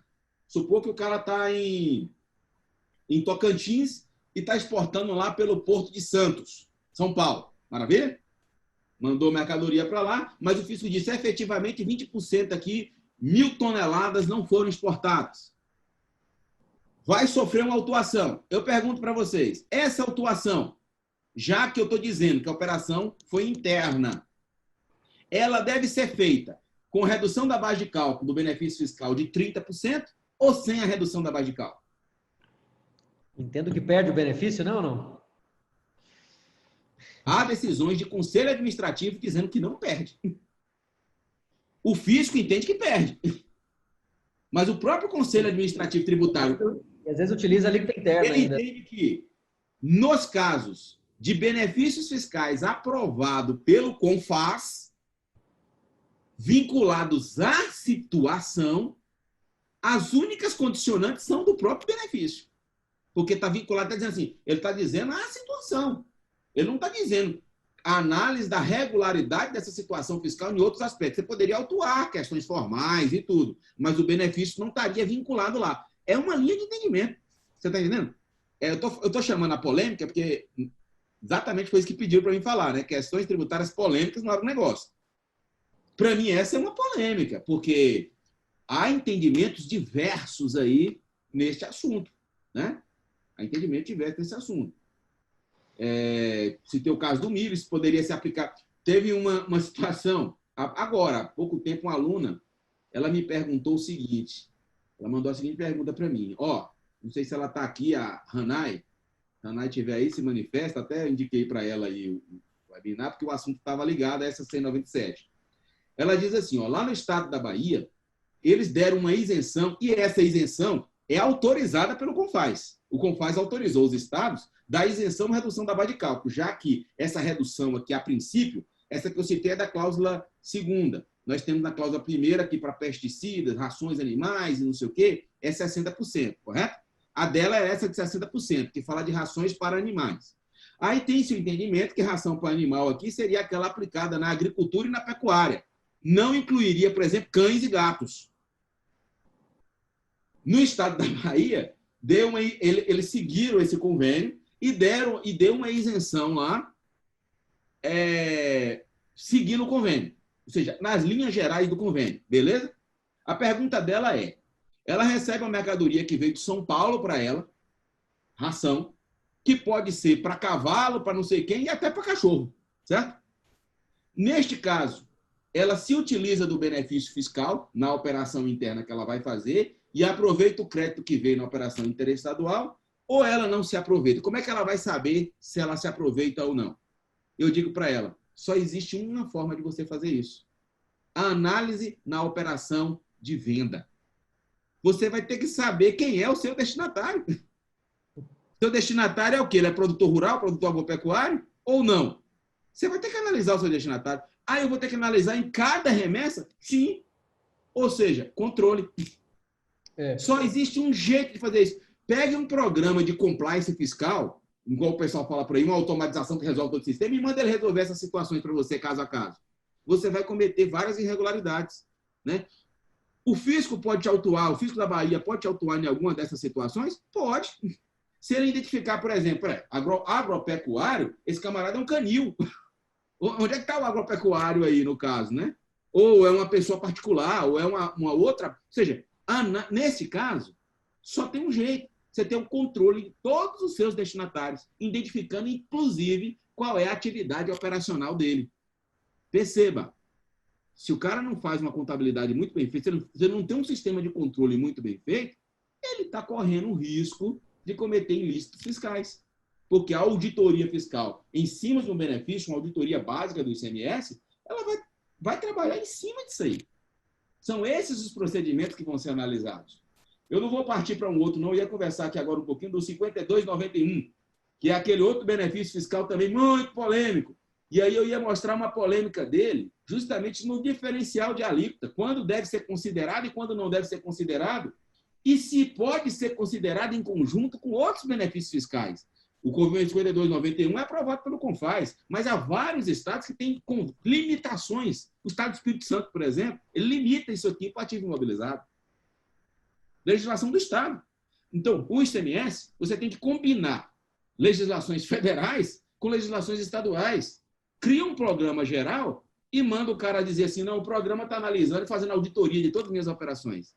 Ele faz uma meia sola, ele não analisa o grosso. Mas se você não tem um contador que analisa situação por situação, evitando o risco fiscal de multas e sanções e até o pagamento indevido de tributos, que pode, ou uma coisa ou outra pode acontecer aqui, o que seria a gestão tributária feita por uma contabilidade regular, você está dentro da água. O que a gente mais quer no fisco, o que a gente mais percebe no fisco é o seguinte, a maior parte das atuações não é porque o camarada tem má fé, não é porque quer cometer ilícito de verdade, não, mas é porque a gente simplesmente encontra a situação que dá a entender isso aí por uma presunção legal. Se você conseguir provar o contrário, maravilha. Mas como você não é organizado, como você não fez todos os controles que devia, acontece que, às vezes, você não consegue provar sua regularidade nem depois. Ou, quando consegue a duras penas, né, de processos administrativos ou até judiciais muito demorados, muito desgastantes. Tá? Eu não vou perder mais tempo, acho que já deu tempo aí, Rodrigo. Bacana. Obrigado, João, pela participação. João, tem só falar de benefício fiscal e de polêmica de benefício fiscal, é quase todos, né? Então, todos têm uma coisa específica. Tem uma pergunta da Luciana aqui, ó, vê se você consegue ajudar. Professor João Arlindo, tem uma dúvida quanto à obrigação acessória, né, das vendas indiretas para exportação. A empresa, está aí no chat, tá? A pergunta dela. Ah, tá. Né, tem sobre exportação indireta. A empresa remetente, né, de forma indireta, ela deve estar atenta ao destino final desta mercadoria, como, por exemplo, colocar menção, né, na nota fiscal do recinto alfandegado, onde esta mercadoria será descarregada. Quer dizer, como que funciona essa questão aí seria uma obrigação acessória aí, né? Vamos lá, são duas situações. Vou falar do aspecto tributário. Tá bom. Lógico que sobre o aspecto de comércio exterior, ela tem que estar preocupada com o destino até onde vai chegar lá, principalmente dependendo do Incoterm que ela utilizou, né? A cláusula que ela utilizou lá na operação. Mas, do ponto de vista tributário, a preocupação da empresa deve ser até o momento da averbação. A averbação na nota fiscal de exportação. Ora, se ela não se preocupar com isso e dizer isso é responsabilidade da comercial exportadora, isso é responsabilidade da trade, como é que eu vou poder... Não tem jeito. Você vai ser solidariamente responsabilizado do ponto de vista fiscal. Todos os participantes ali são responsáveis. Como você é um contribuinte, vamos dizer que você esteja no Mato Grosso. O fisco do Mato Grosso vai atrás de você. Ele vai atrás de você. Então, no campo de observação ou não, quer dizer, o que importa é a averbação, de lote de 180 dias. Sim, faça o controle direitinho. Se todas as remessas que você fez para essa formação de lote, depois foram descarregadas na nota fiscal eletrônica, tem eventos lá, né? E, inclusive com registros através do Siscomex, de que averbou, constou lá na nota fiscal eletrônica, maravilha, porque é esse evento que vai ser auditado, certo? Com as suas remessas. Lembrando que, às vezes, você pode fazer a nota fiscal, uma mesma nota de remessa, ela pode estar em duas notas fiscais de exportação. Num grosso modo, parece que é simples, né? Quando você coloca no montante de operações, a comercial exportadora, ela pega parte da tua mercadoria, bota na nota fiscal de exportação e outra parte bota na outra. Ela pode fazer isso. Ela pode fazer isso. Ou seja, tem que ter um sistema de controle eficiente. Não dá para fazer isso em caderninho, né? Você não vai conseguir controlar isso em caderninho, principalmente quando envolve a formação de lote, por exemplo, você tem 180 dias para isso, né? Sim. A sua mercadoria, ela não pode circular entre comerciais e exportadoras. Então, até termos de fazer seguros, fazer contratos, e judicialmente depois responsabilizar a comercial exportadora se fez isso, você deve ficar atento a isso, porque ela pode te colocar numa situação difícil. Se ela fizer um trem desse aí, mesmo que depois... porque a mercadoria não pode ficar lá no porto muito tempo parada, né? Então, tá lá mas no dia que a carga chega, as multas, né, que a gente sabe, são violentas. Então, o que é que o cara faz? Ele começa a pegar mercadoria de todo mundo, principalmente mercadorias que não tem lastro, que não dá para você identificar muito. Aí pega a soja de Goiás e mistura com soja de clientes que é do Mato Grosso e manda junto, certo? Numa verificação fiscal, se isso for identificado, quem vai ser autor é você. Pode até entrar a comercial exportadora como solidariamente responsável, mas você não se livra. Tributariamente, você não se livra da Alguém vai ter que pagar. Nem que depois você, na justiça, consiga repassar isso para a empresa depois. Mas é uma dor de cabeça que, se você fizer o controle certinho, você evita, né? Eu digo aí, ó, você tem que ter um bom gestor tributário e, se for do comércio exterior, um gestor tributário que entenda não só de benefícios fiscais na operação interna, mas que entenda também dessa exportação e que entenda, caso a exportação não ocorra, quais são as ações que você pode tomar, né, para o seu cliente. Ou seja, é um conhecimento bem especializado, né? Professor, mais uma perguntinha fácil aqui para você. Ficou respondida essa aí? Acho que sim. Ficou? Bacana. Luciana, se tiver mais algum detalhe aí, se quiser também tirar o áudio aí e fazer direto para o professor, fique à vontade. Uma perguntinha fácil aqui, professor João Arlindo. O convênio 100/97 vai ser prorrogado? Foi, né? Então, até 31 de dezembro, né? E aí? Isso, até 31 de Depois? dezembro. E depois? Aí só, não sei nem se é Deus, né? Deus não anda decidindo nada do ICMS, porque diz que é o imposto do capeta sobre mercadorias e serviços, né? Entendi. Esse convênio ele é importante, né? Quer dizer, defensivos, né? Justificativas para esse convênio interna. são inúmeras, né? Não, são muitas justificativas. Mas a situação que nós estamos enfrentando agora de pandemia, os governos com problemas financeiros seríssimos já vinham, né? Então estão querendo encontrar meios de arrecadar de todas as formas. Mas a gente tem que pensar não na arrecadação direta, mas a indireta, né? Fomentando a economia, ela é mais sustentável. Com certeza. Bacana, muito obrigado. Política tributária a gente não consegue responder, não. Com certeza. Bom, agradeço então aí a participação, professor. Renato, muito obrigado. A gente agradece a todos os participantes. Eu que agradeço, Rodrigo, pela organização aí e pela presença de todos também. Obrigado aí. Bacana. Então, o evento ele foi gravado, depois a gente vai disponibilizar o link, né? Juntamente aí também com o material. E a gente deve fazer um evento agora na segunda quinzena de agosto sobre ITR também. Algumas questões específicas, a questão também de fazer laudos, né? Preparar laudos aí para poder garantir que depois não vai ter o arbitramento do valor de terra nua. Enfim, outras discussões, mas um evento de ITR ainda no mês de agosto. Acho que vale a pena, Rodrigo. Eu até estava trocando aqui no chat uma mensagem com o Leonel Siqueira, que fez uma pergunta para mim, né? Se, de repente, o governo deve sobrecarregar ainda mais o agronegócio para ajudar a pagar as contas do país. Então, diz que ninguém mais consegue pagar mais, ajudar mais o governo, porque está todo mundo muito saturado, né? Mas eu aproveitei também e falo para todos, no dia 13 de agosto, né, Rodrigo? 2 outros sócios da Consulcamp vai estar falando um webinar também sobre esse plano, né, que o ministro Paulo Guedes enviou ao Congresso, que fala da contribuição sobre bens e serviços, né? Nós estamos nos debruçando sobre isso, porque, a princípio, uma leitura bem inicial vai se manter as condições originais do projeto, que nós não acreditamos que acontecerá, deve mudar muita coisa. Mas poderia ter aumento de carga tributária para alguns produtos, ou para alguns segmentos, ou para alguns regimes tributários, né? A gente vai estar discutindo um pouquinho isso no dia 13 de agosto, junto com 2 outros sócios, com o Diego e com o Matheus, né? E vocês estão todos convidados aí. Nós temos o nosso boletim também, que são divulgados permanentemente, acho que no mailing vocês devem estar recebendo. E esse de webinar, o professor João também está convidado aí,